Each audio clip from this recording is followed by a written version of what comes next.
Bienvenue dans votre journal.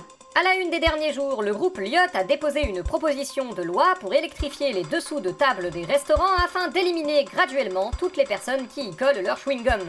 Un amendement porté par les Républicains propose même d'ajouter des caméras de surveillance au sol afin de les identifier.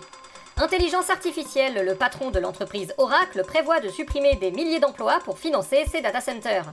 Interrogé sur une éventuelle explosion de la bulle de l'IA, il a affirmé qu'il supprimerait alors des milliers de data centers pour financer des emplois. Élection présidentielle, malgré les rumeurs, le Premier ministre Sébastien Lecornu a réaffirmé qu'il ne serait pas candidat à la succession d'Emmanuel Macron. Allez! Non. Allez! Non. Allez, J'ai dit non. T'as dit quoi déjà? Je vais y réfléchir. Bah quand même.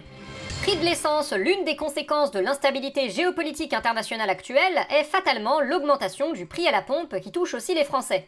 Pour en parler, nous avons en duplex la ministre de l'énergie Maud Bréjon. Maud Bréjon, bonjour. Bonjour. Maud Bréjon, pouvez-vous nous dire de quelle manière le gouvernement français compte réagir à l'augmentation des prix de l'essence qui va toucher au pouvoir d'achat des ménages munis d'une voiture? Eh bah, ils auront qu'à prendre moins la voiture.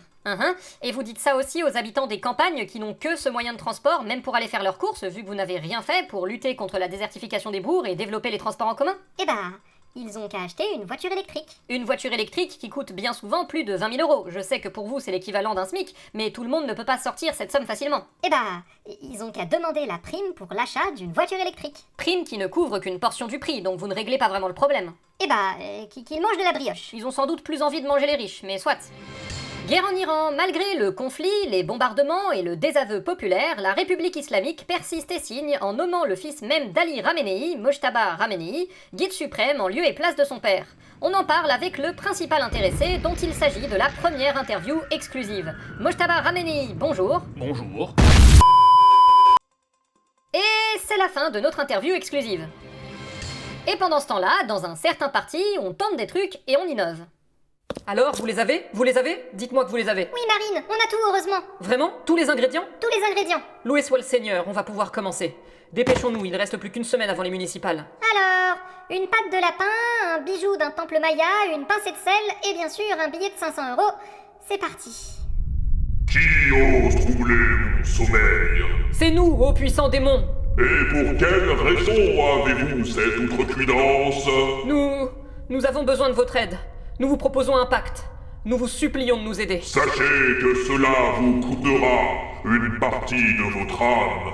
Nous sommes prêtes à payer ce prix. Très bien, alors je suis disposé à écouter votre requête. Bah, faites qu'on perde pas nos villes au municipal dimanche. Ah ouais, vous êtes désespéré à ce point. Franchement, oui. Pour notre entretien du jour, nous nous retrouvons avec le maire du Havre et candidat à l'élection présidentielle de 2027, Édouard Philippe. Édouard Philippe, bonjour. Bonjour. Édouard Philippe, vous êtes candidat à votre réélection dans votre ville du Havre, mais au vu d'un dernier sondage, il est possible que vous soyez battu dans votre fief par une liste d'union de la gauche emmenée par le communiste Jean-Paul Lecoq. Pouvez-vous nous dire quel est votre état d'esprit face à cette situation? C'est un état d'esprit serein. Vous savez, quand on est en politique depuis des décennies, on sait qu'aucune bataille, aucune élection n'est jouée d'avance. Donc moi, je suis comme d'habitude. Je mène la bataille, et en fin de compte, ce sont les Havraises et les Havrais qui feront leur choix en pleine conscience. Votre principal problème n'est pas tant la progression de la gauche, qui pourrait gagner des voix à la marge, mais surtout celle de l'extrême droite, qui, dans une configuration de qualification au second tour, pourrait bien vous faire perdre des voix dont vous aurez besoin pour l'emporter dans une triangulaire. Vous ne craignez pas ça? Vous savez, moi, ce qui m'intéresse, c'est d'abord d'aller parler aux Havraises et aux Havrais. J'ai la conviction que mon projet politique est le plus sain et le plus concret, le plus pragmatique, en somme, pour notre belle ville du Havre. Et j'ai la conviction que c'est ce qui fera pencher la balance quand les électrices et les électeurs seront devant l'isoloir. Je vois, et faisons un peu de politique fiction. Imaginons que vous perdiez cette élection municipale et avec elle votre mandat. Est-ce que vous vous présentez quand même à l'élection présidentielle ou est-ce que vous renoncez? Moi, vous savez, je ne fais pas de politique fiction. Je suis ancré dans le réel, si je puis dire, donc je ne pense pas que ça ait un sens de répondre à ces questions-là, finalement.